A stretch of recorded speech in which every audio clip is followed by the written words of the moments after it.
வணக்கம் நண்பர்களே, இது உங்கள் கதை சொல்லும் காதை யூடியூப் சேனல். உங்கள் மனதில் கேட்கும் குரல். இன்னைக்கு கதைக்குள்ள போகலாமா? இந்த கதையின் தலைப்பு நேரம் 3:13. இது ஒரு தொடர்கதை ஆகையால் முதல் 2 பாகங்களை கேட்டு பின் பாகம் 3ஐ கேளுங்கள். பாகம் 3 மறைந்த நேரம். ஊர் முழுக்க உறங்கிக் கொண்டிருந்த நேரம் இன்ஸ்பெக்டர் சக்தியும் அருணின் மனைவி ரேவதியும் அருண் வீட்டில் இருக்கும் அந்த பழைய கடிகாரமும் கையில் அருணின் நோட்புக்கும் ஒரு நொடியில் மறைந்த கணவனை கண்டறிய மறைந்த கணவனின் புதிரான வழக்குக்கு முடிவை காண முடிவு செய்கிறார்கள். அருணின் வீட்டில் மாலை நேரம். சக்தி: ஏம்மா, இன்னைக்கு நள்ளிரவு 3:13க்கு இந்த ஊர் முழுக்க ஏதோ நடக்க போகுது. நீங்க ஆனா உங்க கணவருக்காக துணிஞ்சு வந்து என்னோட இந்த மர்மத்தை கண்டுபிடிக்க சேர்ந்து இருக்கீங்க. மிஸ்ஸஸ் ரேவதி, எனக்கு வேற வழி தெரியல. இந்த கேஸை நான் சால்வ் பண்ணியே ஆகணும். நான் உங்களை நம்பிதான் இருக்கேன். பாப்போம் என்று சொல்கிறான். அதற்கு ரேவதி தடுமாறினாலும் உறுதியுடன், நான் ரெடியா இருக்கேன் சார். என் கணவர் மீண்டும் வரணும். அதுக்காக, என் காதலுக்காக, என் வாழ்க்கைக்காக, என் குழந்தைங்களுக்காக நான் எந்த எல்லைக்கும் போய் போராடுவேன். அவரை மீட்டே ஆகணும். அந்த இரவு இருவரும் அருணின் அறையில் இருந்த அந்த பழைய கடிகாரத்தையும் நோட்புக்கையும் எடுத்துக்கொண்டு ஊர் எல்லையை தாண்டி வந்த ஊரின் மறைந்த பாதையில் செல்கிறார்கள். வந்த ஊரின் மறைந்த பாதையில் நேரம் தன் விளையாட்டை தொடங்க போகிறது என்று அவர்கள் இருவரும் அறியவில்லை. அழகு பாட்டி வண்ணம் நிறைந்த குரலில், 2 பேரும் தூங்காம இங்க என்ன பண்ணிக்கிட்டு இருக்கீங்க? உங்களுக்கு உயிர் வாழ ஆசை இல்லையா? 27 வருஷங்களுக்கும் ஒரு முறை ஒரு உயிர் தான் போகணும்னு இருக்கு. அதை மாற்றி இந்த வருஷம் 3 உயிர்கள் போக போகுது.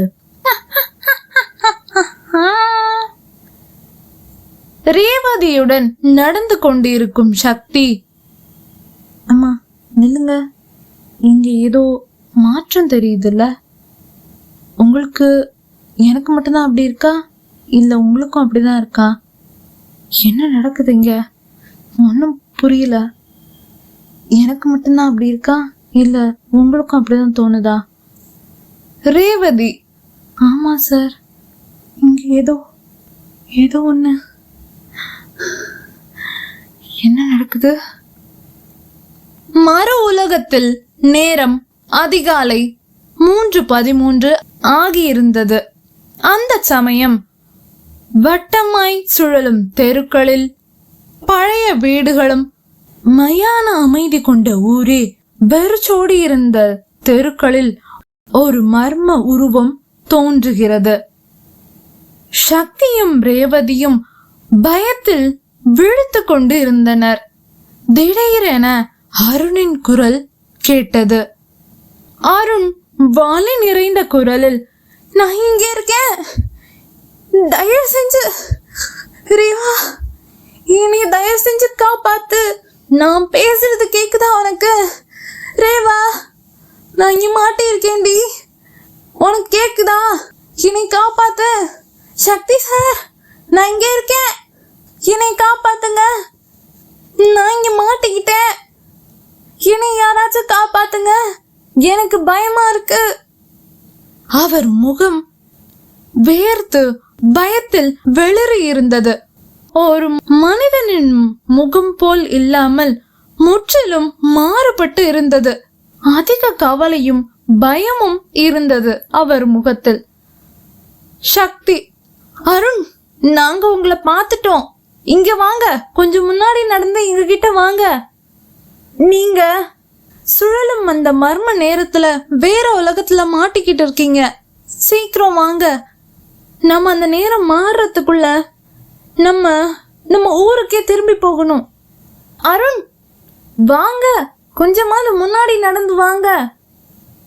ஆனால் சுழலும் தெருக்கள் எல்லாம் திடீரென மாறி ஒரே மாதிரியாய் தோன்றின. வீடுகளும் சுழன்று தலைகீழாய் இருந்தன.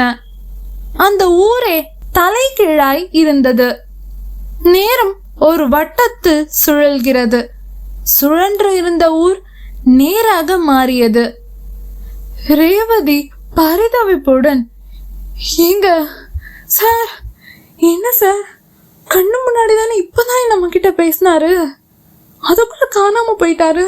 ஐயோ, என்னங்க என்னங்க, எங்கங்க போனீங்க?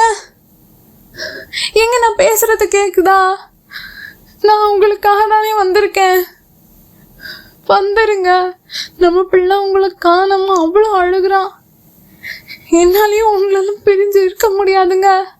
என்னங்க, எங்கெங்க போனீங்க? என்ன சார் இது, பார்த்துக்கிட்டே இருக்கும்போது கண்ணு முன்னாடி கண்ணு மயமா மறைஞ்சு போயிட்டாரு. இப்ப அவரை எப்படி கண்டுபிடிக்கிறது? எங்க போனாருன்னு தெரியல சார். காப்பாத்தணும். அவரு எவ்வளவு பயத்தோட நம்ம கிட்ட கேட்டாரு. ஐயோ, இப்ப நான் என்ன பண்ணுவேன்? எங்க போய் தேடுவேன்? எல்லா வழியும் ஒரே மாதிரி இருக்கே என்று புலம்பி கதறி அழுதாள். அடுத்த நொடியே சக்தி, ரேவதி, அருண் மூவரும் மூச்சு விட முடியாமல் திணறிக் கொண்டு இருந்தனர். ஏதோ ஒரு பழடைந்த வீட்டின் வெளியில் வந்து விழுந்தனர். மர்மமாய் மறைந்திருந்த அருண் இப்போது முன்னிலையில் நின்று கொண்டிருந்தார். ஆனால் கடிகாரம் அது மீண்டும் அதிகாலை 3:12 மணிக்கு திரும்பி இருந்தது. அடுத்த நிமிடம் 3:13 மாறிவிடும். அப்பொழுது யார் அந்த சுழலில் சிக்கப் போகிறார்கள்? மூவரும் ஒருவரின் ஒருவர் முகத்தை மர்மம் கலந்த பயத்துடன் பார்த்து கொண்டு நின்றிருந்தார்கள். அந்த நிசப்தம், அந்த நிழல்கள், யாரின் தலையெழுத்து மாறி அடுத்து யார் மறைய போகிறார்கள்? நேரத்தை தாண்டி செல்லும் ஒவ்வொரு நொடிக்கும் ஒரு நிழல் மறைந்து கொண்டேதான் இருக்கிறது. அந்த நிழல் மறைக்க போகும் அடுத்த நபர் யார்? அடுத்து யார் காணாமல் போகிறார்கள் என்று பாகம் 4 நிழல் போல் நடந்தவன் இதே சேனலில் இதே நேரத்தில் நாளை உங்களுக்காக. ஒரே நேரத்தில் 3 நிழல்கள். ஆனால் ஒரே நபர் மட்டும்தான் உயிரோடு இருந்தார். யார் அந்த நபர் என்று தெரிந்து கொள்ள காத்திருங்கள். நன்றி.